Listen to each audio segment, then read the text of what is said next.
Kirk is demanding a speedy trial in the case against her husband's accused killer, Tyler Robinson, after she claims his defense team is delaying proceedings. Forgive him. You murdered my husband. I have to tell my daughter every day and explain to her why daddy's not coming home. The defense team keeps slowing the process down day after day, and just when people think the situation might cool off, something new connected to Erika Kirk suddenly surfaces online. The latest moment stirring up discussion is a piece of footage that viewers cannot stop talking about.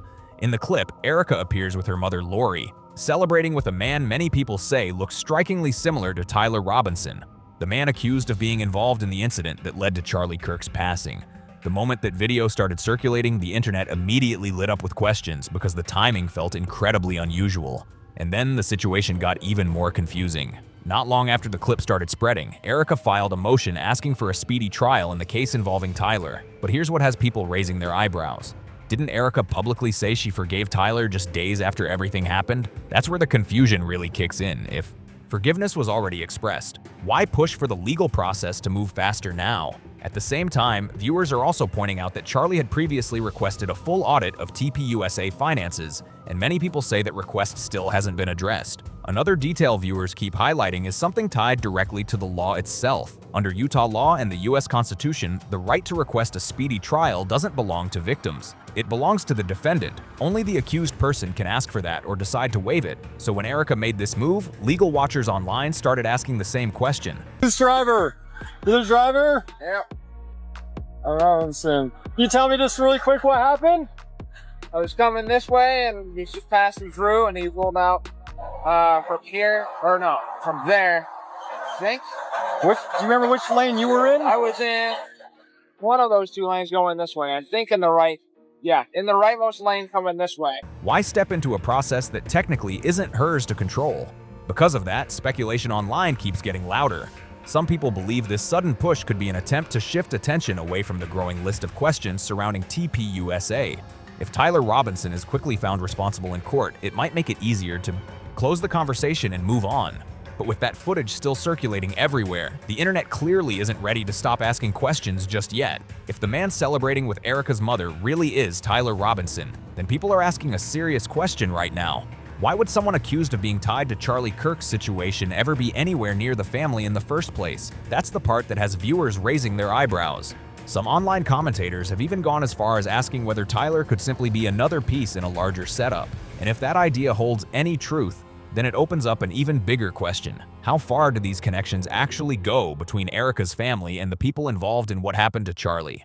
And here's the thing. A lot of people watching this story unfold say they're not buying the simple explanation being presented.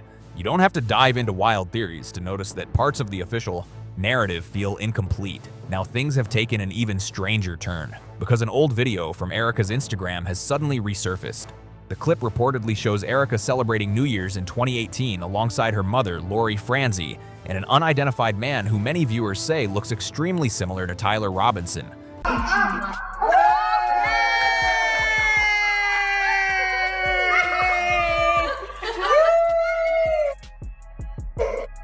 To be fair, there is currently no confirmed proof that the man in that footage is actually Tyler, but people online keep pointing out that the resemblance is surprisingly close.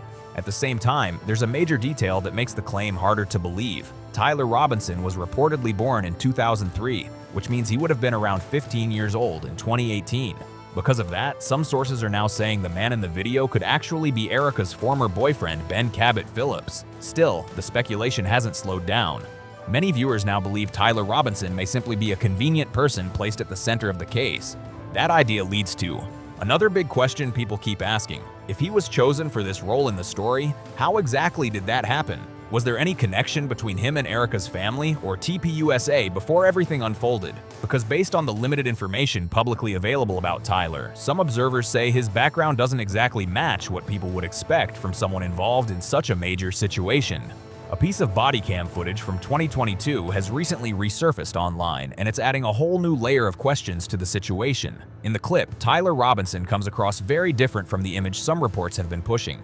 Instead of looking confident or controlled, he sounds awkward, nervous, and a little unsure of himself. His tone feels hesitant, almost goofy at moments, like someone struggling to figure out what's going on around him rather than someone fully in command of the moment.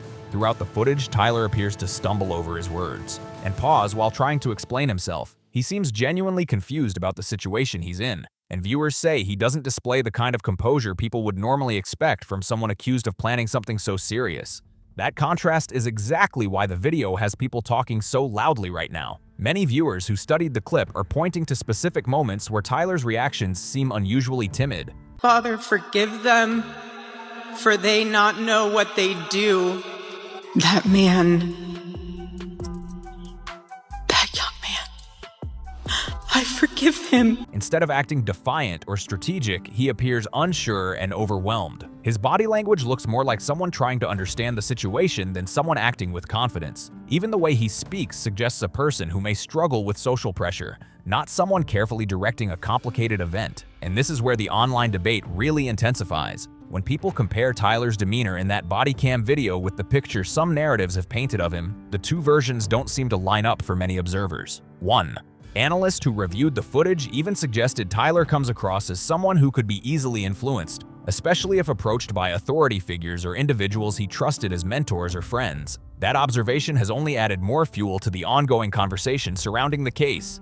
The difference between who Tyler appears to be and who he would supposedly need to be to carry out what he's accused of is huge, and that's exactly what people online keep pointing out. On one side, the claims describe a highly coordinated situation that would require planning, focus, and confidence. But on the other side, the resurfaced footage shows someone who seems nervous, unsure, and struggling to communicate clearly during a routine interaction with law enforcement.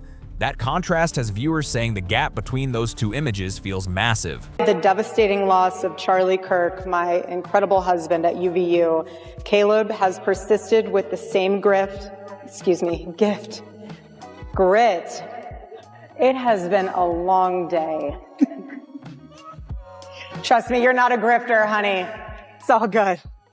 For many people following the story, that contradiction is hard to ignore. They're looking at someone who appears overwhelmed during a simple encounter and comparing that with the narrative that he carried out something extremely complex. Because of that, the debate online keeps growing louder, with more people questioning whether the picture being painted fully matches what they're seeing. And then there's another twist that has viewers even more confused. Erika publicly said very early on, that young man, I forgive him. Those words were widely shared after the incident involving her husband. But now, not long after expressing that forgiveness, she has filed a motion asking for a speedy trial and is accusing Tyler Robinson's defense team of slowing the legal process down. That shift in tone is exactly what people online keep talking about. Another detail drawing attention is the lawyer Erika chose to represent her in the matter, Jeffrey Neiman. Some viewers quickly noticed that he previously represented Alex Acosta during the controversial legal agreement involving Jeffrey Epstein. Because of that past connection, people online immediately started debating the optics of the decision. The reaction online has been intense. Many viewers are asking why someone who says they want full justice would select a lawyer known for working on. My name is Joshua Peterson. I worked for Turning Point USA and Turning Point USA Faith, and I knew Charlie Kirk personally. I want to say on the record that there was a inner circle at Turning Point USA that was constantly working against Charlie and his interests and what he wanted to do, as well as there was a Jewish influence in Turning Point that he was not very fond of, that he wanted to get rid of. He tried doing this, he tried creating a Doge department, and he gets assassinated. Another thing that makes me believe this inner circle was constantly working against Charlie was because of the fact that he had a whole entire branch of Turning Point that he had no idea about, and that was the stock market branch. Now, the thing about this branch is it's been getting millions of dollars poured into it over the past 4 years now, and that's been seen through their latest tax returns. This stock market group that Turning Point has been throwing millions of cases involving powerful and highly scrutinized individuals. Whether that choice means anything or not, it has definitely added another layer of discussion to an already complicated story. Some viewers are now asking a deeper question. Is there more to this story than what has been publicly explained so far? And is that the reason behind some of the decisions being made right now? Others online are wondering if choosing a high-profile attorney might be part of a strategy to handle complicated legal situations where the spotlight is extremely intense. These kinds of questions are spreading quickly across social media as people try to make sense of everything happening around the case. Another detail that keeps coming up in discussions is the cost. are coming from. Some commenters are asking whether the money could be tied to TPUSA resources, while others wonder if donations connected to Charlie's legacy might somehow be involved. Right now, there's no public confirmation of any specific source, but the lack of clarity has definitely fueled more conversation among viewers. Dollars into the stock market for the past 4 years now, and Charlie Kirk had no knowledge of that whatsoever. Now, if you also look into it a little bit deeper, if you look at the staff on that branch specifically, it says 0. It says there's nobody employed in that branch, yet they're pouring $5 million into funds for employees. Make it make sense. That sounds like money laundering to me. It sounds like there's some pyramid scheme going on behind the scenes at Turning Point that Charlie did not know about originally, and I think that he was planning to expose that, and that's ultimately what got him. Then there's Erika's motion requesting a speedy trial, which has also sparked debate. Under U.S. law, the right to demand a speedy trial typically belongs to the accused person, not to victims or other individuals connected to the case. That means the defendant, in this situation, Tyler Robinson, is normally the one who can request the timeline to move faster or slower. Because of that, some legal watchers are trying to understand the exact purpose behind Erika's filing. People discussing the situation online say that trial timing can shape how a case unfolds. A faster process can mean less time for attorneys to examine every detail, while a longer timeline can allow more investigation and preparation. In many legal cases, defense teams use additional time to locate witnesses, review evidence, and consult experts, so the pace of a trial can become an important part of the overall strategy, which is why this latest move has generated so much discussion. At the same time, many people online point out that a long, drawn-out case can create its own set of pressures. When legal battles stretch on, more information can surface over time. Documents can be reviewed more closely, new witnesses sometimes step forward, and investigators often have additional opportunities to— No, but Egyptian Do you plates. believe that Tyler Robinson murdered your husband? Yes, I do. Again, everyone always has to think there's more to the story. Well, sometimes there's— follow leads. That's why some observers believe that the timeline of a case can influence how much information eventually reaches the public. When a situation unfolds slowly, journalists and independent researchers often have more time to dig deeper into records, financial filings, and past statements. That extra time can lead to new questions or fresh perspectives on the story. Because of this, the pace of the legal process has become a major talking point in discussions surrounding Erika and TPUSA. This conversation has grown even louder because Erika's motion for a speedy trial arrived at the same time people were asking about Charlie's earlier request for a financial audit connected to TPUSA. Some online observers say that request has not been publicly addressed yet, which has encouraged internet users and independent financial analysts to start looking into the organization's finances themselves. One researcher who shared his findings online, known as Zeus the Parable, claims to have examined publicly available financial information related to the organization. According to his breakdown, TPUSA reportedly generated around $8.5 million in revenue during the period he reviewed. In that same analysis, he suggested that roughly $5.2 million of that amount was allocated toward salaries, while another estimated $2.5 million went toward organizing large conference-style events. Based on that interpretation of the numbers, some online commentators argue that a large portion of the funds appeared to circulate back into operating and promoting the organization itself. Supporters say those events help grow the brand and reach supporters, while critics believe the spending raises questions that deserve closer examination. Either way, the financial side of the story has now become another major topic in the ongoing public conversation. Some critics online claim that many of the events connected to TPUSA didn't seem to rely heavily on ticket sales. According to those commentators, the gatherings often focused on speakers appearing to share political messages while also encouraging supporters to rally behind the organization. But critics argue the bigger focus always seemed to circle back to funding and financial support. Because of that, some observers have started describing the operation as looking less like a grassroots political effort and more like a fundraising machine built around activism.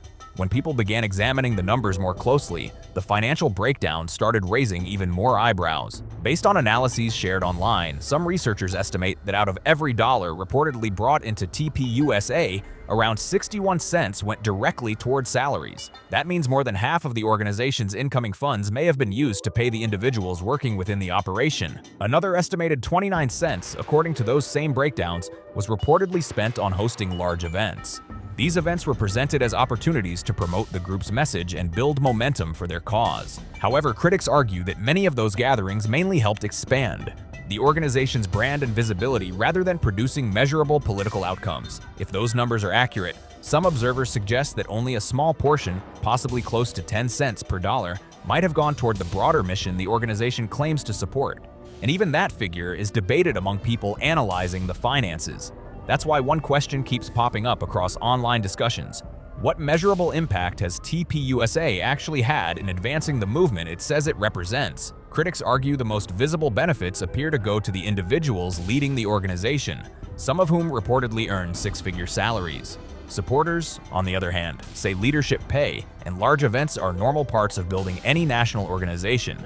Either way, the numbers have definitely sparked a growing debate, and now people are starting to look even closer at the details. Another detail that has sparked debate online involves the salaries of several executives connected to TPUSA. Reports circulating among commentators claim that multiple leadership figures within the organization were earning somewhere between $200,000 and $400,000 per year. Critics are now asking what responsibilities justified those levels of compensation. Some observers say the roles mainly involved maintaining a social media presence, speaking at conferences, and traveling across the country to promote the organization's message.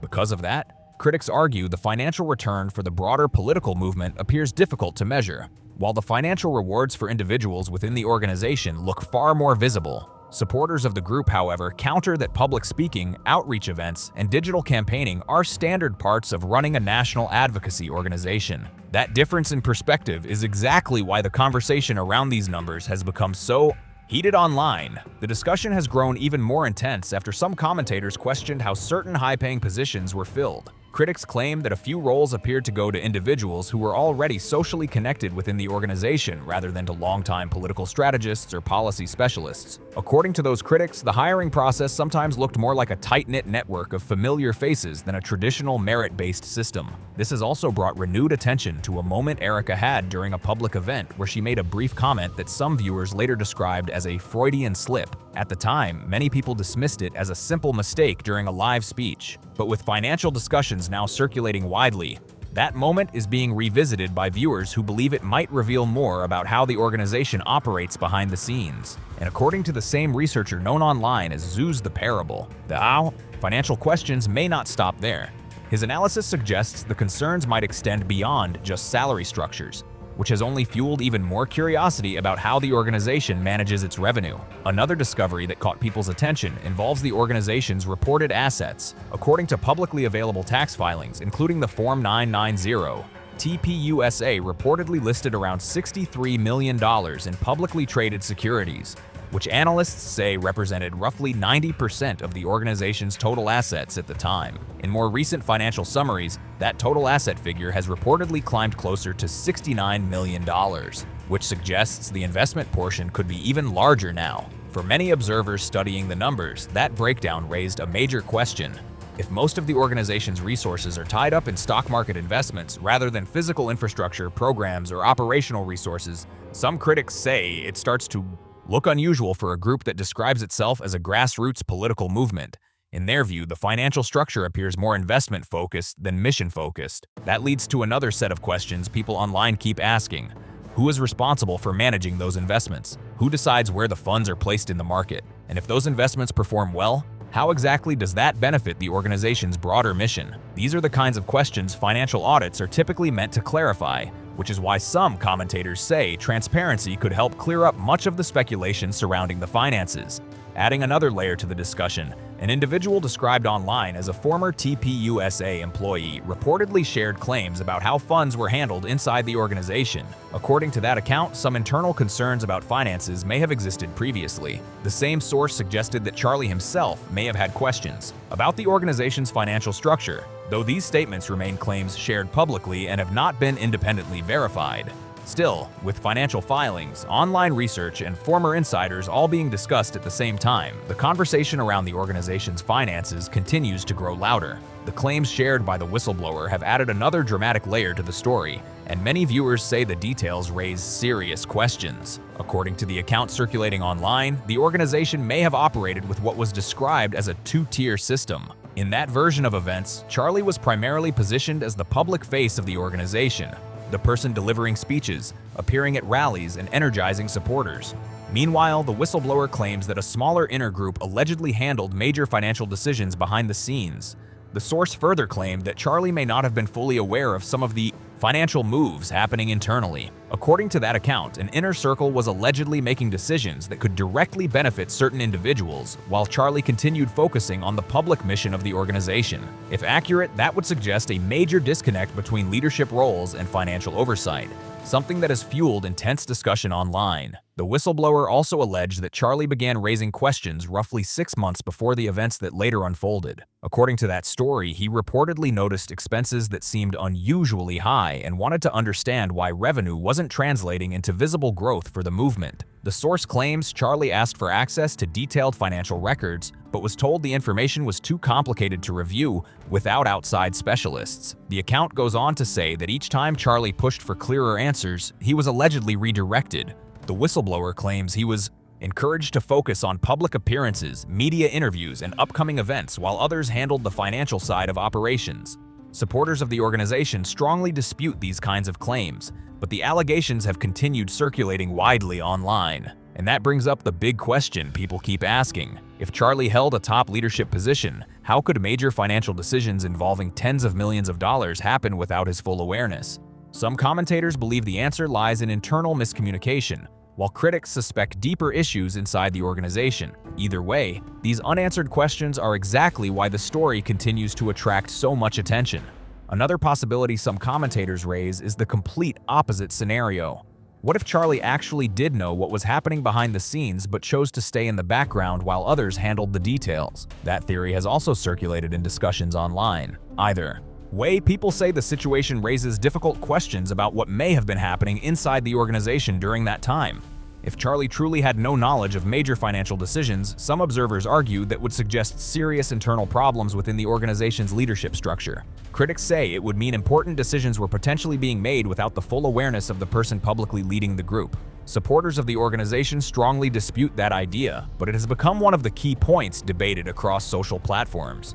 On the other hand, if Charlie did know about the financial strategies and simply stayed focused on his public role, that opens up a completely different line of speculation for commentators. Some wonder whether he might have been trying to maintain distance from internal operations while concentrating on messaging and outreach. Others believe there could have been plans to address financial concerns internally at a later time.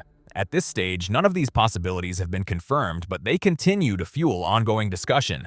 And this is where many viewers connect the conversation back to the current legal developments. Some online commentators believe the push for a speedy trial could be related to the growing public scrutiny surrounding the organization and its finances. Critics argue that if the legal process moves quickly, attention might remain focused on the case itself rather than shifting toward deeper investigations into the organization's structure and funding. Another factor that people mention is Erika's current leadership role within TPUSA. As the organization's CEO, she now carries responsibility for guiding the group forward. Supporters say her focus is on stability and protecting the organization's mission, while critics argue that continued financial scrutiny could affect donor confidence, with both legal and financial questions circulating.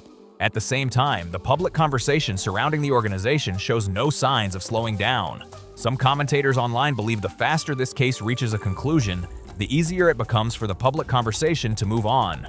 In their view, once a verdict is delivered and the legal process is wrapped up, it becomes much simpler for officials and organizations involved to say the matter is settled and encourage everyone to shift their attention elsewhere. But according to many viewers following the story closely, the internet doesn't seem ready to let the discussion end that quickly. Across social media, people continue examining documents, statements, and timelines connected to the situation.